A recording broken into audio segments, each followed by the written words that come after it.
다음 감시 리스트로 넘어가 보겠습니다. 감시자들에서 이제 2회에 걸쳐서 경남 자치단체장들에 대한 전반기 평가를 했었는데요.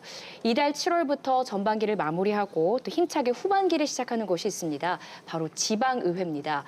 경남도의회를 비롯해서 도내 시군의회들이 대부분 후반기 의장단 선출을 마무리하고요. 지금 힘찬 출발을 기약하고 있는데요. 기초의회 의장단 선출 결과를 살펴보니까요. 곳곳에서 예상치 못한 돌풍, 이변이 벌어졌습니다. 그래서 준비한 오늘 두 번째 감시 리스트는 지방의회 후반기 Are you ready? 입니다. 네. 강민국 의원님께 먼저 여쭤볼게요. Are you ready? I am ready. 아, 되셨군요. 네. 어떤 준비하고 계십니까? 예, 네. 제가 진주가 지역구인 만큼 네. 또 진주가 앞으로 미래 먹고 살 50년 먹거리인 이제 우주항공 국가 산업이 있습니다. 또 그것을 직접 소관하는 우리 경제환경위에서 제가 좀 열심히 활동할 계획을 가지고 있습니다. 아, 경제환경위에 배당이 예, 되셨군요. 예, 알겠습니다. 예. 김주수 의원님은 후반기 어떻게 계획하고 계세요? 저는 지금 상반기에는 제가 기획행정위원회에 배정이 되어 있었는데요. 네. 기획행정위는 저희가 이제 파트너인 행정부서가 기획조정실하고 행정국입니다. 그래서 전체적으로 살림을 기획하고 그리고 예산을 집행하는 기관이기 때문에 전반적인 업무를 잘 봤고요.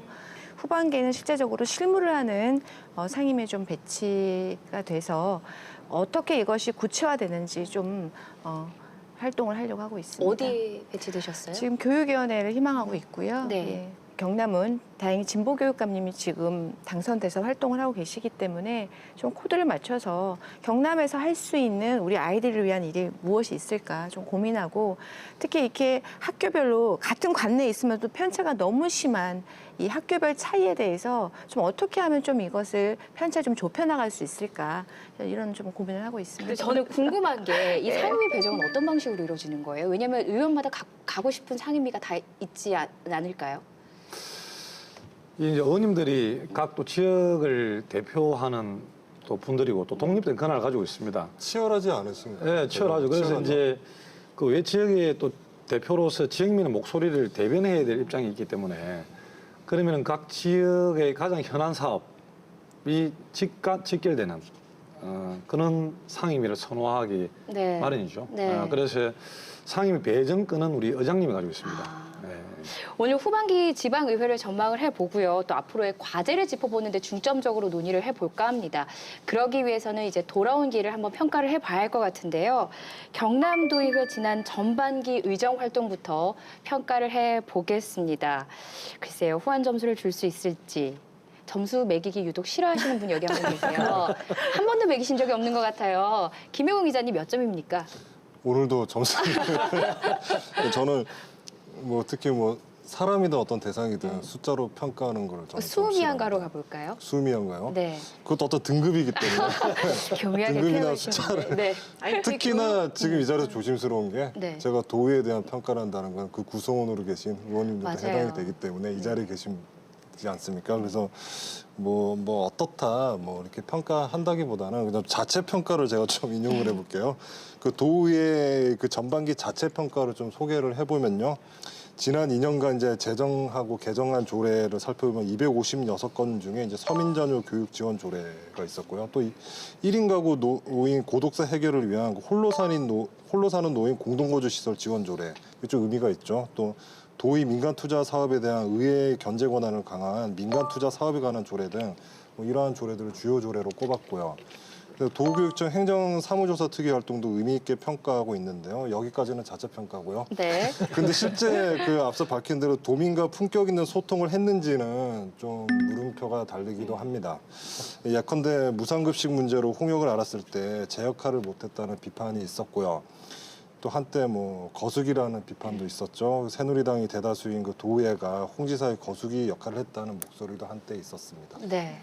제가 덧붙여서 말씀드리면 의회의 기본 이 역할은 도정에 대한 견제와 감시잖아요. 그렇죠. 그것들을 제대로 못하신 것 같고 마찬가지로 무상급식이나 진주의료원 폐업에 관련돼서 도민들의 갈등이 심했는데 거기에서 역할을 좀 못하신 것 같다는 평가 많고요. 또 홍지사 측근이 박주근 교육감 주민소환 불법 소환에 연루돼서 줄줄이 구속된 데서도 이제 문제 제기를 이제 도정에다 못 하신다. 이런 의견이 많죠. 저 역시도 그 부분에 대해서는 동감하는 바입니다. 네, 이런 평가에 대해서 어떻게 받아들이세요? 네, 뭐 스스로를 평가하는 것만큼 참 어려운 건 없습니다. 하지만은 이제 우리 상반기 도의회에서 이 남부 내루 철도를 조기 건설을 위해서 특위를 구성해 가지고 네. 그것이 또 우리 중앙 정부의 계획에 반영된 일이나 또 우리 이제 지금 자금난을 겪고 있는 우리 도내 중소 조선사에 대한 또 우리 중앙 정부의 지원을 요청해서 특히 이제 성농조선 같은 경우에 수출입 은행으로부터 긴급 자금 지원을 받아가지고 이 부도를 막기도 하였고 네. 또한 또 학교 급식 특위를 통해서 또 학교 급식의 문제점을 네. 찾아내서 정말 우리 아이들에게 안전하고 또 양질의 학교 급식 환경을 만드는 데 기여를 한 부분 있지 않느냐라는 또 생각을 할 때 뭐 부족한 건 항상 많지만은 점수를 너무 좀 박하게 안 줬으면 좋겠다라는 생각을 듭니다. 예. 이런 평에 대해서 야권 의원으로서는 좀 의견이 다르실 것 같은데요. 지금 경남 같은 경우에는 단체장인 홍준표 지사와 다수, 그러니까 저희 55명 의원 중에 야당이라고 실제적으로 이야기할 수 있는 사람은 3명밖에 없거든요. 네. 그러니까 52명이 같은 당이거나 아니면 뭐 같은 당 색깔 지닌 분들이 계시는 거죠. 그렇다면 이건 태생적으로 견제가 굉장히 어려운 구조입니다. 특히 홍준표 지사님이 오신 이후에는 홍준표 지사님이 워낙이 편을 많이 갈라서 계속 이슈를 만드셨기 때문에 더더군다나 견제와 감시 기능이 되게 떨어졌고 그렇기 때문에 일각의 많은 분들이 역대 최악이었다. 적어도 견제와 감시 부분에 있어서는 이런 평을 듣는 것도 사실입니다. 예. 그러니까 도의회 평가 기준 여러 가지가 있지 않겠습니까? 남부 고속철도 그렇고 아까 수출임에서 보전을 받고 네. 이런 여러 가지 활동들도 있었는데 저는 수치적으로 좀 보고 싶어요. 그게 뭐냐면 이 1인당 조례 재개정 건수를 한번 확인을 해보고 싶은데요. 그러니까 행정자치부의 내고장 알림위에 보면 이 전국 지방의회 의원 1인당 조례 재개정 건수가 나오는데요. 2015년도 경남 도의원 조례 재개정 건수 총 51건입니다. 그러니까 현재 도의원이 55명이니까요. 네. 1인당 평균 0.93개. 그렇죠. 한 개가 안 되죠. 그러니까 이 전국 17 광역의회 중에서 16입니다. 네, 거의 꼴찌 수준이죠. 그래서 물론 뭐 조례를 다 많이 만든다고 해서 좋은 건 아니고 질도 있고 양보다 질도 있지만 그래도 전국 17개 광역시 중에서 16등은 조금 너무하지 않나 수치상으로 그런 생각도 많이 듭니다. 그러니까 조례 제정은 의원의 역할 중에 하나이죠. 하나이고 조례 숫자 자체는 정말로 크게 의미가 있다고 생각하진 않아요.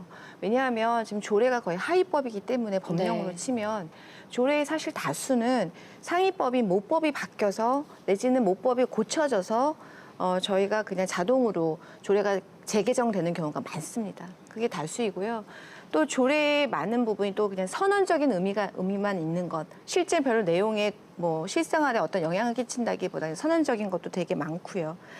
그러니까 실제로 저희가 자꾸 조례 내용 질을 왜 이야기하냐면 실제로 조례에 그 만드는 과정과 그다음에 담고 있는 내용과 그리고 만들어진 이후에 파급 효과가 어떤 거냐는 거죠. 그래서 만들어지는 과정에 있어서 다수 도민들의 그 참여가 있었는지, 그다음 내용이 다수 도민들의 이해와 관계 복무하는지. 저는 조례가 좀 지역성을 좀 많이 담은 조례가 나와야 된다 생각하거든요. 근데 말씀하신 대로 그 콘텐츠가 정말 중요하죠. 근데 특히 시군의 조례 같은 게 보면 타 지자체, 타 시군의 조례 복사본이 많아요. 카피품이 되게 많죠. 거의 비교를 해보면은 그 조례 그 공개 사이트 있거든요. 그 비교를 해보면은 제목도 좀 비슷하고 내용은 거의 뭐 1조, 2조 이 순서까지 똑같은데 그런 상징적이고 선언적인 그 조례를 남발하기보다는 지역성을 담고 있는 예를 들면 지금 김희수 의원님 발의하셨던 우리 지역에도 위안부 문제가 좀 되게 대두됐었잖아요. 그 기념 사업에 관한 조례라든가 이런 좀 실효적인 제가 지금 좋은 얘기 하잖아요. 어쨌든 감사합니다. 8월 14일인가요? 8월 14일이 네. 이런 좀 지역의 현안과 네. 지역성을 담은 기억하시네. 조례가 네, 기억하고 있었습니다. 이런 조례가 좀 많이 나왔으면 좋겠어요. 네, 네, 그렇습니다. 또 이제 많은 분들이 이렇게 또 의아심을 가지실 거예요. 왜냐하면 다 그런 측면도 이해하실 거지만 왜냐하면 시민들이나 도민들 궁금하시거든요. 그럼요. 근데 이 재개정 건수가 적은데 왜 또 지방의회 의정비 인상률이 제일 높냐 이렇게 얘기하시는 분들 설명해 드려야 되거든요. 왜냐하면 이제 경남도의 2015년 의원 1인당 의정비가 이제 5,324만 원입니다. 근데 올해가 이제 5,457만 원, 그러니까 133만 원, 2.5%가 인상이 된 거죠. 그러니까 전국 인상률은 1%입니다. 그리고 나머지 서울, 인천, 울산, 부산 등의 9개 광역의회는 의정비와 동결이죠. 그러니까 이 부분에 대해서도 설명을 좀 해주시면 아마 도민들이나 많이 납득이 많이 될 것 같아요. 오늘 시원시원하네요. 질문을 하면 대답해 주실 분이 여기 앉아 계시니까 이제 홍준표 도지사님도 한번 여기 모시고 저희가 얘기를 해야 될 것 같아요. 나오실까요? 한번 페이스북으로 연락하시면 될까요?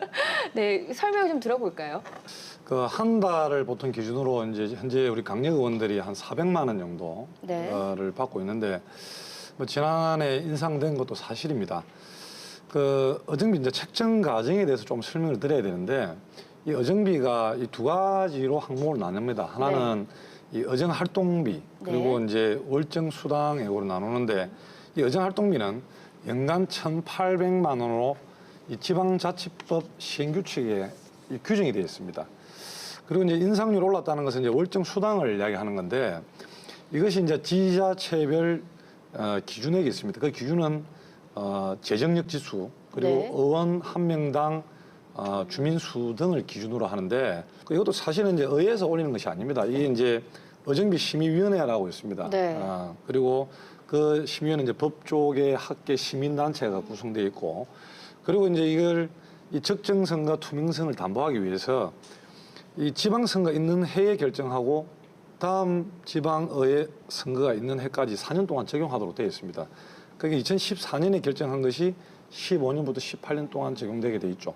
저는 개인적으로 이 도의원이나 이 의원님들의 의정 활동비를 좀 높여야 된다고 생각합니다, 확실히. 왜냐하면 일이란 것이 왜냐하면 도의원들도 그 보좌관이나 비서관이 따로 두는 게 아니기 때문에. 그러니까요. 네. 국회에는 막 9명 인턴씩 두고 직원 두거든요.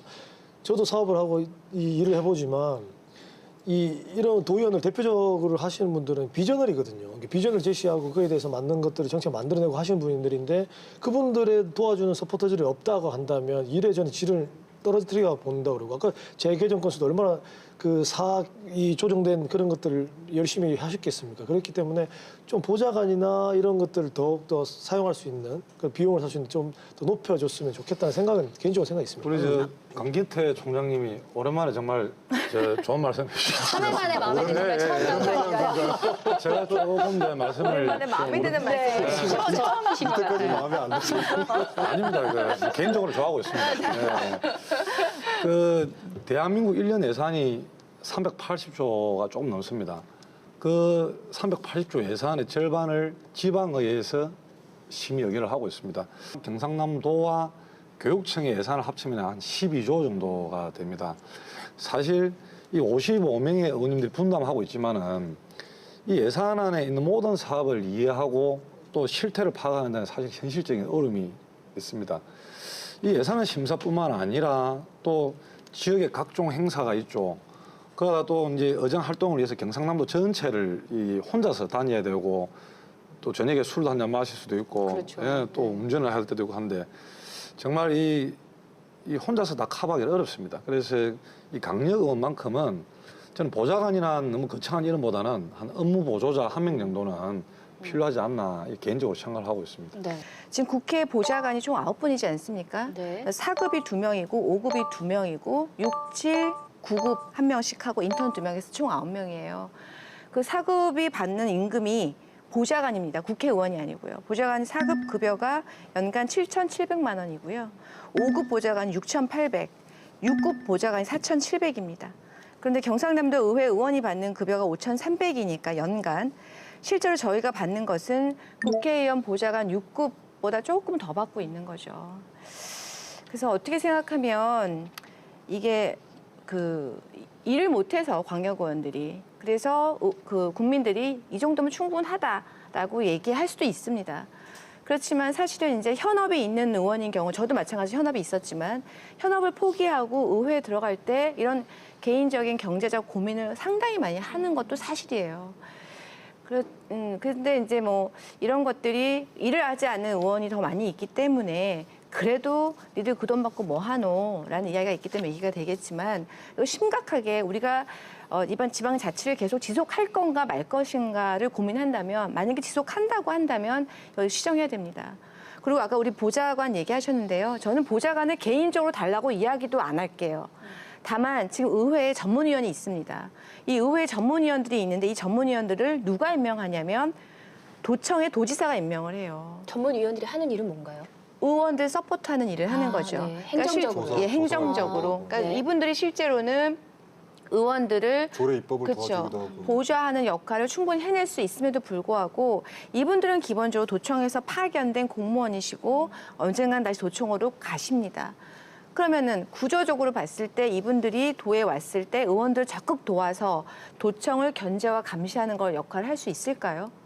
이것은 태생적으로 불가능한 이야기인 거죠. 제가 우리 김 주소님 말씀 예. 조금 첨언하자면은 그 우리 전문위원님들이 또 아주 양질의 전문위원님들이 많습니다. 그런데 그분들이 인사권을 현재 의회가 가지고 있지 않고 이제 우리 도의 집행부가 가지고 있기 때문에 네. 그 부분에서는 한 번 더 좀 이 인사권 독립에 대해서 좀 심각하게 한번 고민을 해볼 필요가 있죠. 네, 오늘 도의원 두 분이 나와 계셔서 저희가 어떤 점이 어렵고 또 어떤 게 개선이 돼야 되는지에 대해서 얘기를 지금 나눠보고 있는데 사실 저는 이런 말씀도 드리고 싶습니다. 뭔가 아픈 얘기일지는 모르지만 열심히 일하고 계시고 그렇기 때문에 의정활동비도 더 필요하고 이런 거 10분 이해는 합니다만 도민들, 지역민들이 느끼기에 글쎄요, 언론을 접해서 그럴까요? 그 평가가 온도차가 있는 거는 사실입니다. 이 부분에 대해서는 어떻게 생각을 하세요? 그럼 국회도 마찬가지고 뭐 도의회도 마찬가지고 또 기초의회도 마찬가지겠지만은 실제로 워낙 다양한 어떤 사고를 가진 분들이 다 모여 있기 때문에 그런데 이제 저희들이 또 같이 그런 부분을 가슴 아파하고 또 같이 동참하는 분들도 많습니다. 당을 떠나서. 네. 하지만 또 몇몇 분의 또 어떤 이번에 우리 뭐 어령 같은 경우도 뭐 혈서, 네. 뭐 각서 사건이라든지 등등의 지금 또 이 도매급으로 지방 의원들이 다 욕을 들어먹는 부분이고 그래서 지금 이제 그런 부분에 있어서 또 시민들께서 많은 질타를 하시기 때문에 보다 스스로 좀 자정적인 노력을 하려고 또 우리 의원님들이 많이 각성하시고 또 공부도 많이 하고 계시죠. 네. 예. 전반기 도의회 평가를 해보고 있는데요. 이제 그렇다면 이 평가를 바탕으로 후반기에는 우리가 어떤 기대를 할 수 있을까 이제 얘기를 해보도록 하겠습니다. 도의회 후반기 의장단 선출이 지난주에 이제 마무리가 됐죠? 네, 지난 5일에 선거가 있었죠. 의장에 박동식 의원이 선출됐고요. 이번에 사천 지역 출신이고요. 그다음에 부의장, 제1부의장에는 최진덕 의원, 제2부의장에는 정재환 의원이고요.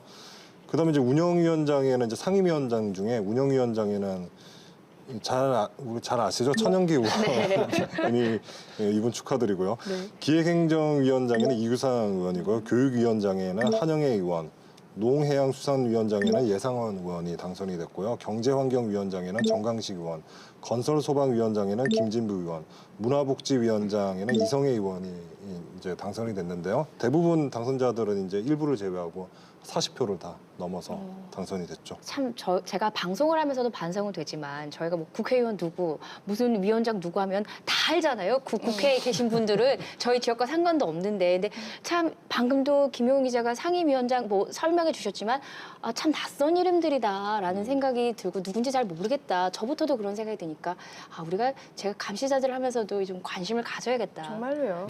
그래서 사실 국회의장이 누가 되느냐는 뭐 뉴스를 통해서도 많이 보고 누군지도 알고 있습니다만 사실 그 자리에 가고 싶은 게 그만큼 명예롭고 또 권한이 많기 때문일 거란 생각이 드는데요. 광역의회도 뭐 마찬가지인가요? 권한이 좀 남다른가요? 네, 의장이 누가 되느냐에 따라서 이제 도의회도 많이 달라집니다. 그래요? 예. 도의 의장은 뭐 아시다시피 이제 도지사와 함께 350만을 대표하는 자리고 그리고 법규상 또 이제 회의의 사내 중지 선포나 또 질서 유지권 그리고 의원들의 상임위 배분권 등을 가지고 있는데 아까 박동식 의장님을 잠깐 말씀하시는데 제가 개인적으로 보면은 굉장히 소탈하신 분이죠. 그리고 이분은 사천에서 사선으로 당선될 때 무소속으로 당선될 만큼 지역 기반이 탄탄하신 분입니다. 뭐 이번 의장단 선거 때도 우리 정원 55명 중에 54분이 출석하셔서 약 90%인 48분이 신임을 드릴 정도로 정말 이제 소통과 화합을 중시하는 분인데, 근데 우리 하반기 우리 박동식 의장님을 비롯한 우리 의장단이 정말 이제 그 자기 권한보다도 이제 자기들이 가지고 있는 권한보다는 이 의원님들 한 분 한 분이 독립된 권한을 가지고 있기 때문에 네. 그 의원님들의 의견을 어떻게 잘 융화시키고 또 조율하느냐, 그리고 또 우리 의원님들의 의정 활동을 어떻게 잘할 수 있도록 지원할 것이냐 하는 그 역할이 하반기 의장단의 역할이 더 크지 않겠나 이렇게 생각합니다. 네. 이제 국회는 항상 늘 조명받지만은 우리 의회는 조명을 덜 받았기 때문에 이번을 계기로 많은 분들이 관심을 좀 많이 가져주시고 후반기 의장단 선거를 통해서 조금 더 이제 의정 활동에 관심을 많이 가져주시면 좋겠습니다. 네. 시군의회 얘기로 넘어가 보겠습니다. 일단 창원시 의회 얘기부터 해볼까요? 후반기 의장단 구성이 됐는데요. 여기서 이제 이변 돌풍이라는 단어가 나왔습니다. 깜짝 놀랐죠? 내가 한마디로 이변이라고 네. 볼 수 있는데요. 창원시의회 의원 수가 총 43명이에요. 네. 이 중에 새누리당 의원이 27명이고 그다음에 비새누리당 즉 야권으로 볼 수 있는 이제 의원이 16명인데요. 그런데 의장단 7석 중에 4석을 야권이 차지를 했거든요. 수적으로만 단순히 여야 대결로 본다면 새누리당이 독식할 수도 있는 구조였죠. 근데 그렇게 되지 않았죠. 전반기 때는 새누리당이 7석 중에 6석을 차지했었거든요. 그 전반기에 비하면 이번 후반기는 새누리당 입장에서는 좀 참패를 한 거라고 볼 수 있겠죠. 그 의장의 무소속인 이제 김한용 의원이 당선이 됐고요. 한 표 차이로 눌렀습니다. 새누리당 의원을. 근데 부의장은 이제 더불어민주당의 김종대 의원이 당선됐는데요. 15표 차로 새누리당 상대 의원을 따돌렸고요. 네. 상임위원장도 5석 중에 2석을 따냈죠. 그렇다면 이건 이제 새누리당 의원들의 이탈표가 많았다. 이제 이렇게 얘기가 되는 건데요. 어떻게 분석할 수 있을까요? 경선에서부터 잡음이 많았어요. 일단은 경선에서부터 이제 본선거 이전에 가장 경선을 치는 가장 큰 이유는 이제 단수 후보를 내기 위해서 전략적으로 이 선정된 후보를 밀기 위해서 경선을 치르는 거지 않습니까? 근데 정작 본선에 가서는 밀지 않았다는 거죠. 근데 반면에 야권은 초선 의원에 대한 공약이라든가 전반기보다는 후반기에 초선 의원에 대해서 어필할 수 있는 부분이 있기 때문에 네. 그런 전략이 좀 유효했다고 볼 수 있고요. 예컨대 야권에서도 사실은 상임위원장에서 일부 후보가 2명이 나왔어요. 오히려 그럼 야권도 여야 대결에서 불리한 거지 않습니까? 근데 이걸 전략적으로 대응했어요. 이제 그 본선에서 투표를 할 때 1차에서는 과반을 넘어야 되거든요. 안 넘으면 다시 2차 투표를 해요. 근데 2차 두 후보가 2명이 나섰지만 2차 투표에서는 차점자가 기권을 하자라고 합의를 했고요. 실제로 그렇게 약속을 지켰습니다. 그래서 이런 전략들이 좀 많이 좀 반영이 된 것 같고 선거 기간만 놓고 보자면 여권은 분열한 반면에 야권은 뭉쳤죠. 그렇군요. 그 창원시 의회도요. 전반기를 잠깐 훑어보면은요. 안상수 시장이 이끄는 집행부와 뭐 야구장 부지부터 해서요. 참 갈등이 극심했습니다. 네, 그 창원시의 전반기는 그러니까 특히 이제 전반기 중에서도 이제 초반이 좀 한마디로 좀 롤러코스터지 네. 않았나 그런 생각이 드는데요. 이제 야구장 입지 문제를 언급을 하지 않을 수 없는데 네. 이건 전국적인 이슈로도 그때 되게 시끄러웠죠. 그 김성일 전 의원이 진해 지역의 김성일 전 의원이 이제 계란을 그 본회의장에서 투척을 했는데요. 안 시장을 향해서 2개를 던졌습니다. 네. 큰 사실 사건이었죠. 계란 먹고 여기 멍 이만큼 드셨죠? 네, 공개도 했죠. 거기다 기자회견도 네. 하고 그랬었죠. 네. 그래서 진짜 그 던지는 웃기네요. 그 장면과 뭐 그 사진이라든가 방송 화면이 전국적으로 좀 이슈가 되기도 했는데 그럼 김성일 전 의원이 지금 어떻게 됐나요? 이 면직이 됐죠. 면직이 됐나요? 예, 그래서 벌금을 네. 선고받고 네, 그 100만 원을 넘으면은 의원직을 상실하게 되니까요. 그렇게 된 상황이군요. 우리 김용훈 기자님이 잘 설명해 주셨는데 그 창원시 의원님들도 상반기에 또 나름대로 많은 노력을 하신 걸로 알고 있습니다. 그런데 이 계란 투척 사건이라는 이슈에 모든 것이 함몰되다 보니까 제대로 평가가 좀 받지 못했지 않느냐 이렇게 생각합니다. 네. 뭐 재밌었죠. 의회 본회의장에서 계란 투척하는 이런 사건이라든지 특히 창원시의회는 뭐 성추행 사건도 있었죠. 네. 그래서 굉장히 불미스러운 사건이 있었음에도 불구하고 저는 그렇게 생각합니다. 굉장히 지난 2년간 건전한 긴장 관계가 잘 유지됐다. 그러니까 일례로 지금 39사 부지에 지금 아파트가 들어오지 않습니까? 그 대개발 사업이 있는데요. 여기 39사 부지 관련해서 특위가 구성이 됐죠. 네. 특위 구성원들이 대다수 그 야당임에도 불구하고 이 특위 구성하는데 전원 합의로 여야 구분 없이 전원 합의로 특위가 구성이 됐습니다. 이 집행부가 굉장히 완강하게 거부를 했었죠. 그럼에도 불구하고 이런 것들 해낸 우리 그 창원시를 보면 그래도 긴장 관계가 잘 유지되는 그런 뭐 긍정적인 측면이 더 많다 이렇게 생각이 듭니다. 네. 이분은 의정 활동 계속 잘 하고 계신 건가요? 전수명 의원은요? 재판 진행 중인가요? 잘 의원 의정 활동 잘 하고 계십니다. 그때 얼마나 징계 씩씩하신데. 이런 부분은 사실 어떻게 보면 시의회 공공기관에서 좀 모범을 보여줘야 되는데 그렇죠. 아쉬운 부분입니다. 어쨌든 이 우여곡절을 거쳐서요. 전반기 지났고 후반기 야권 중심의 의장단이 꾸려졌습니다. 창원시의회 많은 변화가 일 것으로 예상이 되는데요. 김하용 의원 이분은 어떤 분이신가요? 안상수 시장님과 네. 이 김하용 의장님을 개인적으로 네. 두 분 다 아주 잘 알고 아, 있습니다. 네. 예. 근데 두 분 다 굉장히 합리적이고 예. 그리고 다른 분들의 의견을 또 이해하려고 노력하는 경청의 자세가 돼 있으신 분들이죠. 그래서 앞으로 창원시와 창원시 의회가 아마 상생의 길을 도모하지 않겠나 이렇게 생각합니다. 네. 예. 기대를 해봐야겠습니다. 그런데 이 야권 돌풍이 뭐 창원시 의회에서만 일어난 일은 아니라고요? 통영시 의회를 보면 의장과 부의장에 무소속이 당선됐는데요. 5석 전 의석을 비새누리당이 야권이 네. 가져갔고요. 양산시의회는 부의장과 도시건설위원장에 야권 의원이 선출됐죠. 더민주가 가져갔죠. 네. 그다음 함안군 의회는 의장이 야권 의원에 당선됐는데요. 저는 함안군 의회가 더 어떻게 보면 좀 주목이 되는데요. 이게 그러니까 함안군 의원은 총 8분이에요. 근데 이 중에 당선된 무소속 의원 한 분 빼놓고 나머지 7분이 다 새누리당입니다. 그러니까 7표를 얻었거든요. 다 찍어주신 거네요. 상대 새누리당 의원 빼놓고 전부 새누리당 의원으로부터 몰표를 받은 거예요. 근데 김주석 의원이 이제 당선이 네. 됐는데요. 이분은 전 통합진보당 출신으로 진보 성향이 강한 분이에요. 이변이죠. 그렇다면 이게 완전 상반기, 전반기와 완전 다른 양상인 건데 그렇다면 이젠 인물론이 대세다 뭐 이렇게 평가를 할 수 있을까요? 기본적으로 이렇게 기초에 변화가 있는지 저걸 좀 보면요. 적어도 그러니까 창원이나 뭐 통영, 양산 등을 보면 적어도 무소속을 포함한 야권 의원이 최소 30% 이상을 점유하고 있습니다. 기본적으로. 그렇기 때문에 변화에 약간 그 기본 시드가 되는 거, 씨앗이 되는 거죠. 더해서 전반기 같은 경우에는 당색이 좀 뚜렷하게 드러나지만 2년의 활동을 하다 보면 사실 저희가 인원수가 많지 않기 때문에 2년의 활동 기간 동안에 친소관계도 생기고요.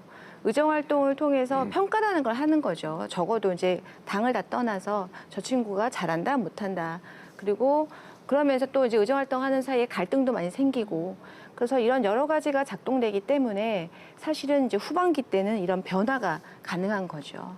그래서 특히 이번에 돌풍을 일으킨 창원이나 특히 양산, 통영 같은 데서 정말 잘해주셔야 돼요. 네. 정말 이 무소속이나 야당을 뽑았더니 제대로 견제와 감시를 하더라라는 이야기를 들어야 이런 변화들이 지속적으로 나타날 수 있다. 이렇게 생각이 듭니다. 변화된 기초의회 후반기 어떻게 펼쳐질지 기대가 큽니다. 마지막 질문은 이런 걸 좀 드리고 싶어요. 지방의회 가장 큰 역할 저희가 여러 번 오늘 얘기하면서 나온 얘기지만 감시와 견제입니다. 그렇다면 이 역할을 다하기 위해서 사실 좀 미흡한 부분도 있지 않았습니까? 이런 역할을 제대로 하기 위해서 가장 필요한 건 어떤 걸까요?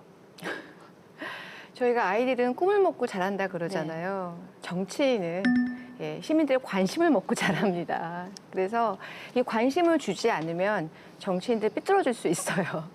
그렇기 때문에 비뚤어진 정치인을 원하지 않으신다면 시민 여러분들의 적극적인 관심 주시기 바랍니다. 네. 저는 대인 춘풍 또 지기 추상이라는 말, 요 밑에 좀 풀이해 주시겠죠? 네, 어떤 뜻이죠? 네. 다른 사람을 대할 때는 봄의 바람처럼 부드럽게 하고 네. 또 자기를 스스로에게는 정말 이 가을의 서리처럼 차갑게 해라는 이야기인데 그 정말 우리 먼저 우리 국민들이 요구하는 것 말씀처럼 우리 의원님들이 먼저 또 개인적인 내공과 또 역량을 먼저 높여 나가야 된다라는 생각을 합니다.